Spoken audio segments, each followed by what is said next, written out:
ساری کائنات رسول کے قدموں میں اور رسول ابو بکر کے دروازے پر،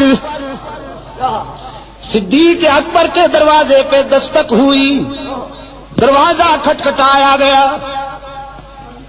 حضرت عائشہ کی غمزدہ ماں نے ڈوبی ہوئی آواز میں پوچھا، من بالباب، کون ہے؟ ہمارا دروازہ کھٹکھٹانے والا کون ہے؟ بس چھوڑ دو ہمیں اپنے حال پر، ہمیں کیوں ستاتے ہو، ہمیں کیوں تڑپاتے ہو، ہمیں اپنے حال پہ رہنے دو۔ باہر سے کوثر و تسنیم میں دھلی ہوئی آواز بلند ہوئی، ابو بکر کے گھر والوں دروازہ کھولو نا، تمہارے دروازے پہ آسمان رسالت کا سراج منیر آیا ہے، عبداللہ کا یتیم آیا ہے، محمد عربی آئے ہیں، دوڑتی ہوئی آئی ہے۔ حضرت عائشہ کی والدہ دروازہ کھولا، رحمت عالم صلی اللہ علیہ وسلم کو دروازے پہ موجود پایا، عرض کی اللہ کے رسول آپ، صبح صادق طلوع ہو گئی، شام غم کو سویرا مل گیا۔ رحمت عالم صلی اللہ علیہ وسلم نے فرمایا باقی باتیں بعد میں، پہلے یہ بتاؤ میری عائشہ کہاں ہے؟ عائشہ کہاں ہے؟ اور حضرت عائشہ فرماتی ہیں میں اپنی والدہ اور اپنے آقا کے الفاظ سن رہی ہوں، میرے دل نے تقاضا کیا کہ اٹھوں اور دامن رسول سے چمٹ کر جی بھر کے رو لوں، سارے دل کا بوجھ اتار دوں، لیکن پھر میرے ضمیر نے میرے قدم روک لیے۔ کہاں جاتی ہو؟ جس کی عدالت میں اپیل کی ہے ذرا وہاں سے فیصلہ تو ہو لینے دو، اس کی عدالت کو چھوڑ کر یہ سچ ہے کہ آج تیرے در پہ تیرا محبوب آیا ہے، لیکن اس عدالت کو چھوڑ کر کہاں جاؤ گی؟ ماں نے عرض کیا اللہ کے رسول میری بیٹی تو اسی دن سے آنسو میں ڈوب چکی ہے، بولتی بھی نہیں، کسی بات کا جواب بھی نہیں دیتی، مصلی پہ سجدے میں روتی رہتی ہے۔ رحمت عالم صلی اللہ علیہ وسلم قریب آئے، عرض فرمانے لگے عائشہ آج اپنی صفائی میں جو کچھ کہنا چاہتی ہو کہو، سننے کے لیے آیا ہوں۔ حضرت عائشہ فرماتی ہیں میرے آقا اشکو بسی و حزنی اللہ، آج میرا وہی حال ہے جو ابو یوسف کا تھا۔ فرماتی ہیں میرے غم و حزن کا یہ عالم کہ یعقوب علیہ السلام کا نام ہی بھول گیا، ابو یوسف کہہ کر گزارا کیا۔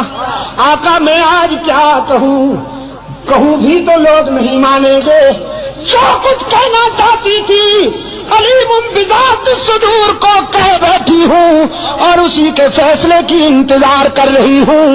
وہ یوسف پر الزام کی صفائی دینے والا ہے، وہ موسیٰ پر الزام کی صفائی دینے والا ہے، وہ عیسیٰ پر حضرت مریم پر لگائے جانے والے الزام کی برات کرنے والا ہے۔ آج ابو بکر کی بیٹی بھی اسی کے دروازے پہ رو رہی ہے، میں نے جو کچھ کہنا تھا اسی کو کہہ بیٹھی ہوں۔ رحمت عالم نے فرمایا عائشہ میں بھی اسی کے فیصلے کا منتظر ہوں، اس لیے کہ تیرے بیٹے نے تیری مثل سپریم کورٹ میں بھیج دی تھی، عمر نے تیرا کیس اللہ کی عدالت میں بھیج دیا ہے، میں بھی اسی کے فیصلے کا منتظر ہوں۔ صدیقہ فرماتی ہے میں نے سوچا وہ بڑا بے نیاز ہے، نہ معلوم کب فیصلہ آئے گا، یہ تو معلوم ہی نہیں تھا مجھے کہ ہمیں میدان و ہمیں گو۔ حضور بیٹھے، چہرے پر وہ پسینے کی بوندیں چمکنے لگی جو وحی کے وقت ہوا کرتی تھی، چادر اوڑھ لی اور جسد اطہر پر وہ کپ کپی طاری ہو گئی جو وحی کے وقت ہوا کرتی تھی۔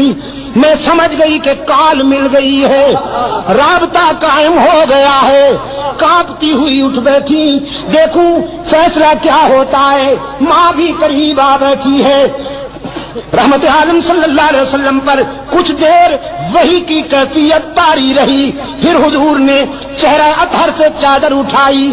حضرت عائشہ فرماتی ہیں میں نے غور سے چہرہ رسول کو پڑھا اور رسول کے چہرے پر نظر پڑتے ہی میرے ضمیر نے مجھے بشارت دی، عائشہ مبارک ہو تو کیس جیت گئی، تیری شاہ میں غم ختم ہو گئی۔